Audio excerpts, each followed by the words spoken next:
Good morning, all. CamelbackTrading.org coming to you this Tuesday morning, September 17th. Looking at Window Trader's market profile of the ES and the NQ. Well, ES right now making a new all-time high in the pre-market. SPY also with a new all-time high in the pre-market. ES and SPY trying to come out of balance both on the weekly and the monthly to the upside. Right? Balance rules will be in place this morning. Right? We're right at the all-time high. That's a monthly balance. So you're going to get some intermediate and long-term swing traders possibly, at least initially, looking to short this. Right? Take a swing trade from the top of the monthly and weekly balance to the bottom, especially before the Fed tomorrow. Market's getting maybe a little ahead of itself, but we'll see. Righty also looking to gap, higher. Okay. Up on the daily. Looking to gap. Yesterday's range and volume were very weak. We'll see if we're going to get better range and volume today. Right now, we're looking at a gap of almost $2 in ES. And in NQ, a gap of about, same thing, $2. Now it's early. There's still 70 minutes to go. So we'll see what happens. NQ still has a lot of work to do, right? Even with the new contract, we're nowhere near the all-time highs, okay? And it's still in balance on the weekly. So ES and the Dow hit an all-time high yesterday.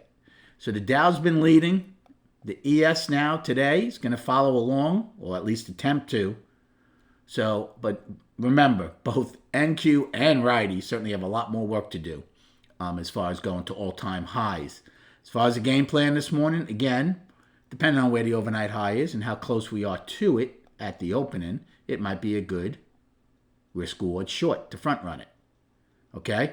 If they do get it, however, then I would look for longs probably on pullbacks where I'm comfortable. Maybe right now at the overnight halfback and then use the gap fill as my out, or maybe add there the first time. Again, it depends on the tempo, the volume, the context. You know, it's one thing to give you a plays here with 70 minutes prior to the opening. It's another thing to be doing it live, which we do come 9:30. So keep that in mind, right? It's a big advantage to being in this room. So, again, NQ trying to get into the upper distribution from August 26th, right? Right now they're inside of it very nicely.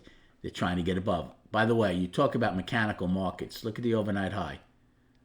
Look at this, right against the weekly high from August 26th. At one point, ES was exactly the all-time high before they finally broke through above it. So we know who we're trading against. So, again, if we got the overnight high, then on a pullback, you could look for a long against overnight halfback and see if we stay in the upper distribution from that 26th. And then chart-wise, so here is ES and SPY. Okay, here's your monthly. Very nice candle last month. This month started out pretty crappy. Look where we are now. We're attempting for an all-time high and break out of a 3-month balance to the upside. Weekly. If it comes up, hold on one sec. Let's go to the daily, see if that works. Here's the daily. The daily is already up. Remember, NQ came into balance yesterday on the daily. They took out Friday's low. ES did not. So ES is still one time framing up on the daily. And obviously looking to gap higher. Now NQ might come out of balance on a gap to the upside. And then here's your weekly. Look at this. You don't want to talk about balance rules? Look at that. So if bears are going to defend anything, it will be up around this level. Keep that in mind. Good luck trading today. Thanks so much for liking and subscribing to this channel. And we'll recap at 4 p.m.